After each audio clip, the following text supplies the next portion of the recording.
Si planificamos ciudades para carros y tráfico, vamos a tener carros y tráfico. Pero si planificamos para personas y lugares, vamos a tener personas y lugares.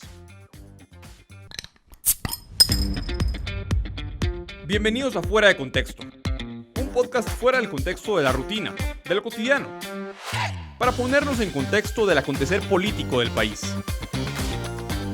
Poniendo todo sobre la mesa mientras conversamos con invitados de primera. Preparen sus cervezas para que hagamos política, porque si no lo hacemos, alguien lo hará por nosotros. ¡Empezamos!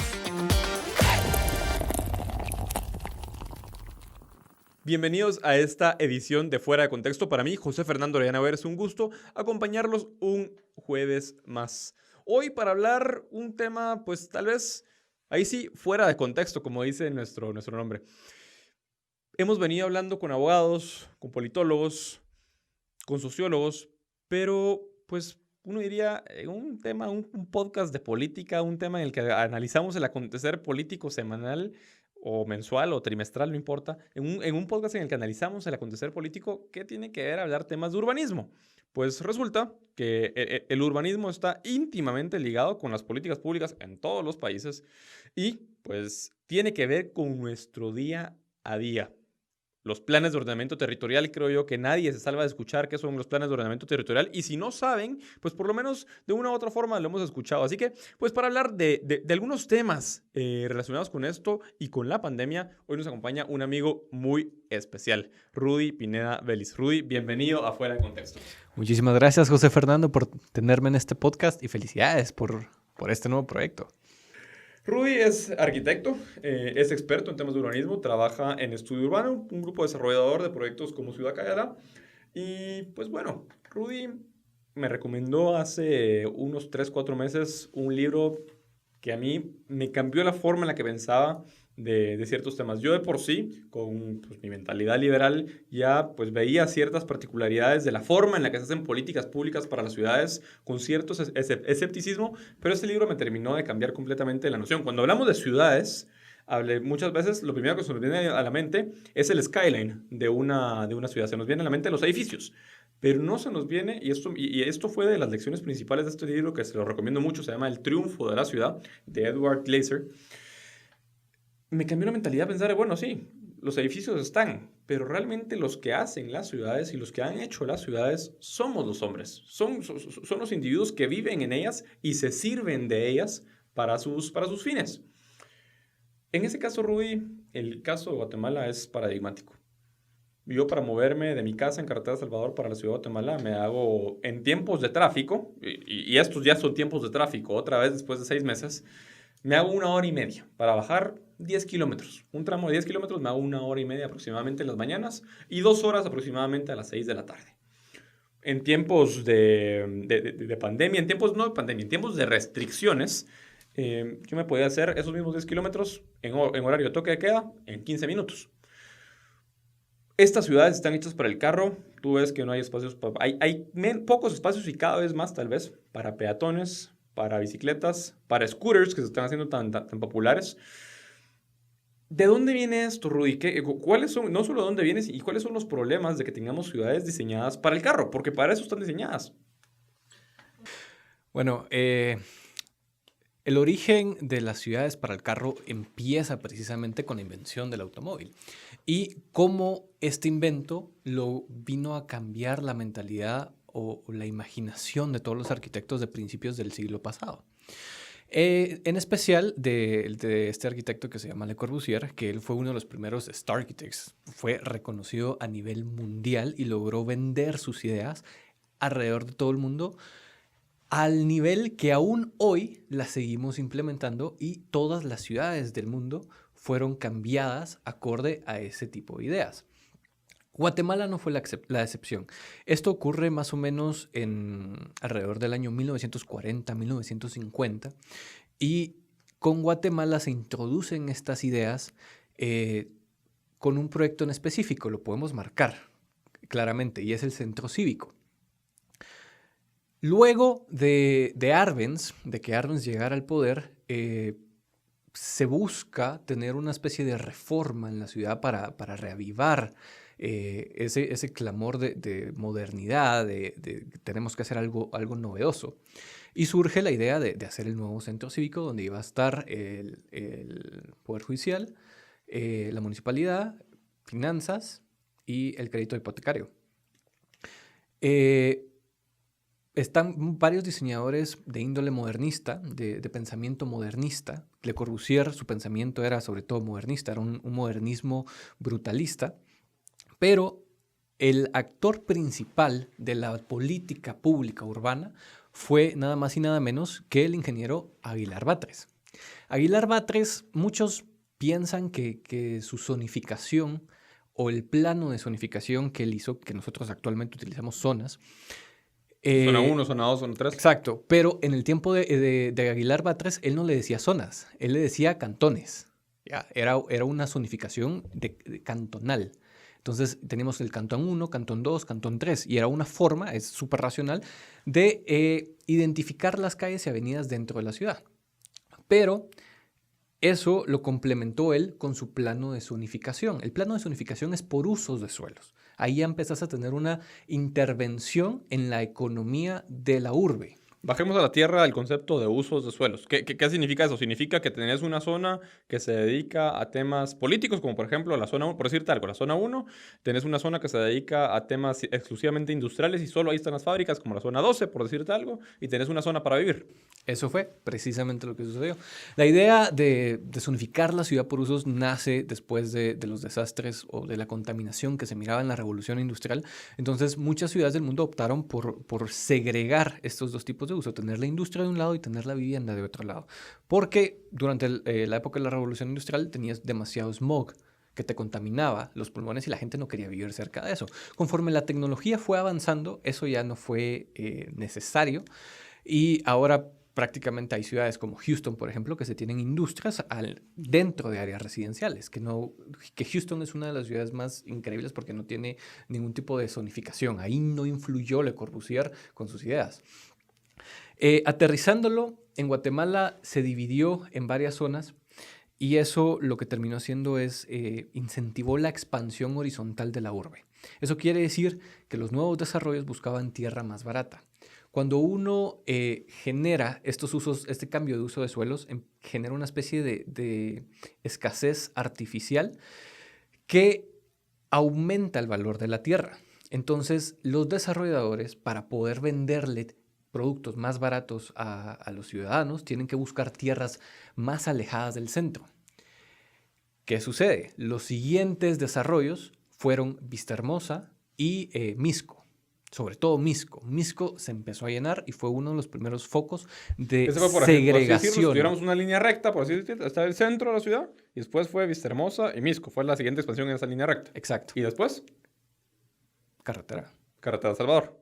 O sea, carretera Salvador que ahora llega al kilómetro, bueno, es carretera Salvador, pero llega al kilómetro 30, por decirte algo. En ese sentido. Ahora, podemos ver la idea de hacer la ciudad, de diseñar la ciudad para el carro, en el proyecto piloto de Aguilar Batres. O sea, recordemos, Aguilar Batres aquí vino a sentar un precedente que todo el mundo quería imitar y copiar. O sea, las ideas no solo se impregnaron en la política pública, sino también en la academia. Y que no fueron creadas por él. O sea, él vino y copió un plan de fuera para replicarlo. Exacto, él estudió, él analizó las ideas, las últimas ideas que estaban en el momento y él dijo, esto lo tenemos que aplicar. Pero no analizó si de verdad valía la pena aplicarlo o no. Ok. ¿Y cuáles son las consecuencias que hoy por hoy estamos viendo de esa zonificación y ese pues, cambio y manipulación de usos de suelo que te fija que pues, puedes usar ciertos espacios específicamente para determinados usos y que te ha hecho que la gente se vaya a vivir fuera de las ciudades? Tenemos dos. Bueno, serían tres en sí. El incremento en el costo de la vivienda más cerca de la ciudad, adentro de la ciudad. La reducción del tamaño de la vivienda adentro de la ciudad y el tránsito. El tránsito vehicular, esos son los tres principales problemas que la interferencia en los años 50 nos ha venido a causar. Ok, va. Vámonos, entonces ya tenemos como el statu quo dado. Yo te diría, y esto es una consideración muy personal, no soy urbanista, soy estudiante de Derecho, no tengo pues esa experiencia, pero sí te digo, como ciudadano, y habiendo visitado otras ciudades del mundo, te digo, si yo viviera en Nueva York o Guatemala fuera un Nueva York, tenés un metro que te permite moverte de Brooklyn al Bronx, que son más o menos 20 kilómetros. Te puedes mover desde ahí para arriba en cuestión de 20 minutos, media hora. ¿Quieres evitarte el tráfico de la ciudad? Que es un tráfico que simplemente para moverte de un punto A a un punto B es peor que el tránsito de Guatemala, no tráfico. Pero bueno, puedes evitarlo y te subís al metro. En Guatemala no es así. No tenemos un sistema de transporte público funcional. Tenemos esos buses que son chatarra, que echan humo por detrás a morir, en los cuales las personas antes de la pandemia, y no creo que eso cambie mucho después de la pandemia, van una sobre otra y parece gallinero por la forma en la cual meten a las personas en esos buses. Y no son seguros, son extremadamente contaminantes y no funcionan y encima son muy pocos los que hay. Es la razón por la cual las personas tienen que ir todas metidas ahí. ¿Qué problemas ha habido respecto del desarrollo de un sistema de transporte digno y útil para las personas? Porque no tendría ningún problema de venirme de mi casa de Carretera Salvador a la ciudad de Guatemala si el transporte público fuera un transporte seguro, útil y eficiente. Bueno, el principal problema es la intervención del Estado, nuevamente a través de subsidios, pero sobre todo por la politización del precio.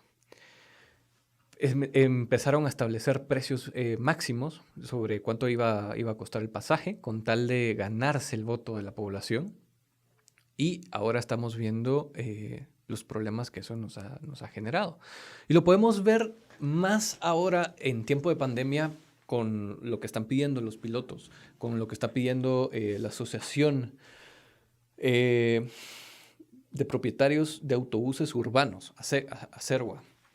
Y es que ellos lo que quieren ahorita con las medidas presidenciales que vino a imponer Yamatei, porque una de las cosas que estas medidas hacen es generar todavía más escasez. Porque Yamatei lo único que quiere es que los autobuses vayan llenos hasta la mitad. Y de ahí ya no más. Y que después de eso compren todavía equipo para sanitizar cada uno de los autobuses y tener todos los controles. Pero eso implica un costo operativo que no están pensados dentro de esas medidas. Se les ofreció, dicen ellos, una especie de subsidio, pero hasta el momento no se les ha dado ese subsidio. Y también otorgarles ese subsidio es un error. El problema es ahora que estos empresarios no pueden aumentar el precio de la tarifa para poder costearse estos nuevos costos productivos. Eso genera ineficiencias en la calidad del servicio, en la cantidad del servicio, y nos produce una escasez en cuanto a una escasez del servicio en sí. Por eso es que mirás que los autobuses se llenan. El precio es uno de los principales reguladores para establecer cuánta gente tiene que ir en un autobús.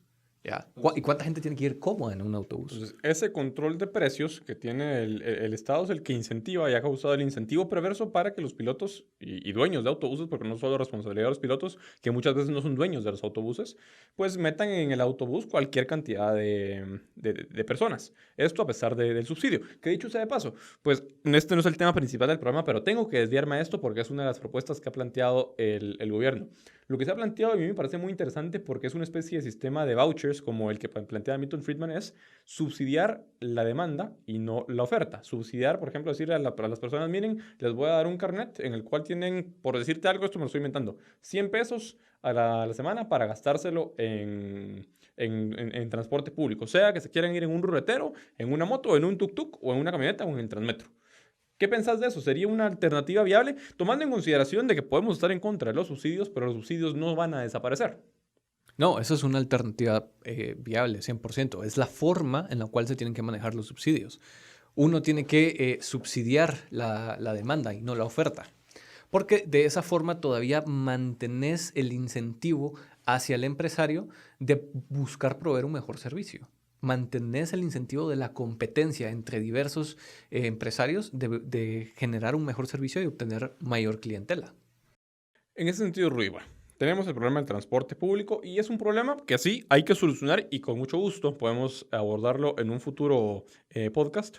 Pero el punto es, hay que buscar una solución inmediato, una solución. Hay que buscar soluciones a corto, mediano y largo plazo. Solo pensamos en el largo plazo y en que vamos a buscar, pues, pasar ese tipo de medidas que requieren de una aprobación del Congreso específicamente. Va a ser mucho más difícil que, pues, hacer un cambio en la forma en la que nos movemos y que depende de cada autoridad local, depende de cada municipalidad. En esa línea tú publicaste un artículo que con mucho gusto se lo vamos a compartir a todos los que nos escuchan, que trataba justamente de una propuesta de movilidad alternativa en tiempos de COVID. Es un hecho que las personas están más conscientes de su salud ahora y van a tener menos ganas de subirse a un autobús lleno de gente o a un autobús inseguro en el cual pues, pueden contagiarse fácilmente. En esa línea, Rudy, ¿qué alternativa tenemos? Pues tú hablas de las ciclovías y en cambiar esa mentalidad de que las ciudades tienen que estar hechas exclusivamente para el carro. ¿Qué hay detrás de esta alternativa que tú propones? Precisamente uno de los principales factores, una de las cosas más difíciles de resolver en cuanto a la movilidad en tiempos del COVID son las alternativas, porque el transporte urbano, cualquiera que sea, involucra infraestructura, involucra un coste muy alto. Actualmente, y lo primero que se me ocurrió que podía ser de bajo coste y se podía implementar al día siguiente incluso, era poder hacer estas ciclovías de emergencia. Ciclovías que simplemente necesitaban tener un espacio de unos 250 metros sobre la calle y colocarle conos para que la gente que tuviera bicicleta pudiera utilizarlos. La OMS incluso recomendaba que la movilidad debería de ser por medio de bicicletas, porque es la movilidad en donde menos riesgo de contagio por COVID existe. Principalmente porque uno está en la intemperie, le está pegando el sol, le están pegando los elementos y el virus no soporta altas temperaturas. Y en segundo, porque uno se está ejercitando. ¿Ya? Uno está siendo más sano, está mejorando su salud al momento de movilizarse a través de las bicicletas.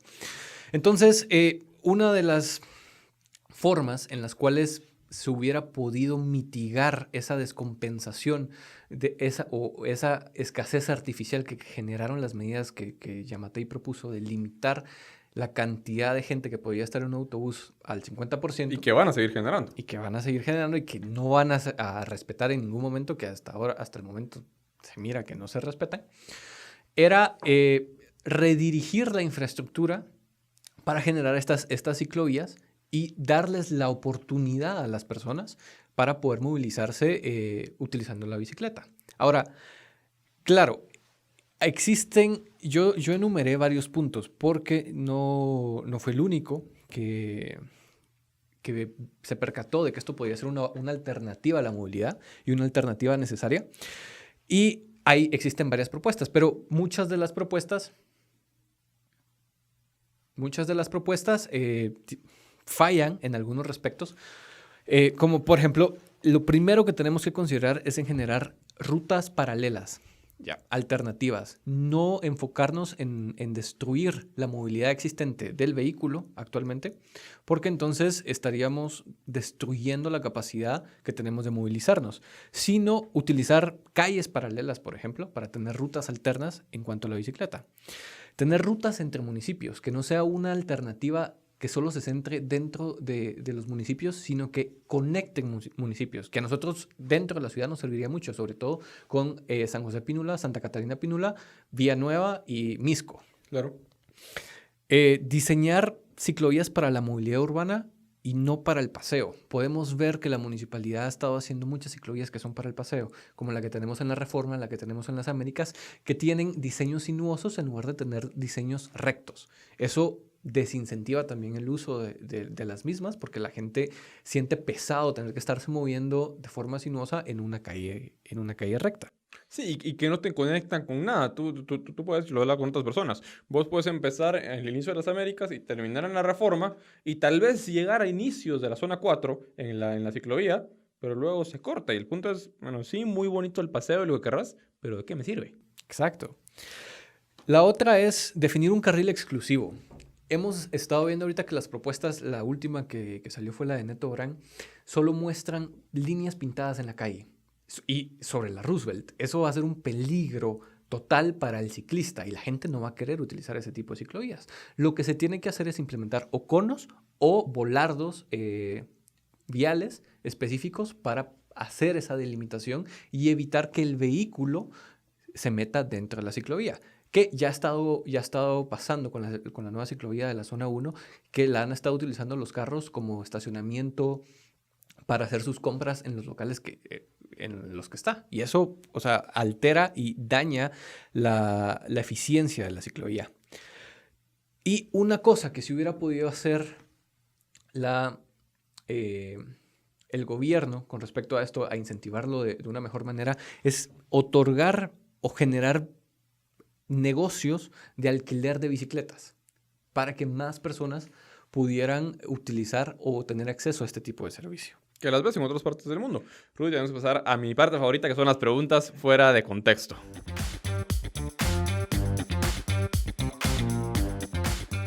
Rudy, pasamos a las preguntas fuera de contexto. Como ya saben, la dinámica es, yo te tiro una pregunta, bueno, y vos lo sabes porque lo has escuchado. Yo te tiro una pregunta, una frase, un tema, y tú me respondes en 5 segundos con lo que tengas top of mind.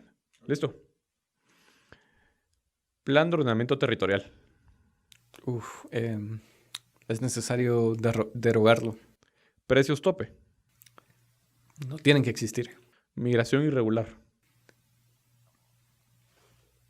Entre más haya mejor. Joe Biden. Un demócrata que no va a ganar. Nueva normalidad. Que estamos volviendo a la normalidad. Independencia del 15 de septiembre. Guate. Médicos cubanos. No hay que pagarles. Rudy, muchas gracias por acompañarnos en Fuera de Contexto. Gracias, José Fernando. Nos vemos la próxima semana en el mismo lugar.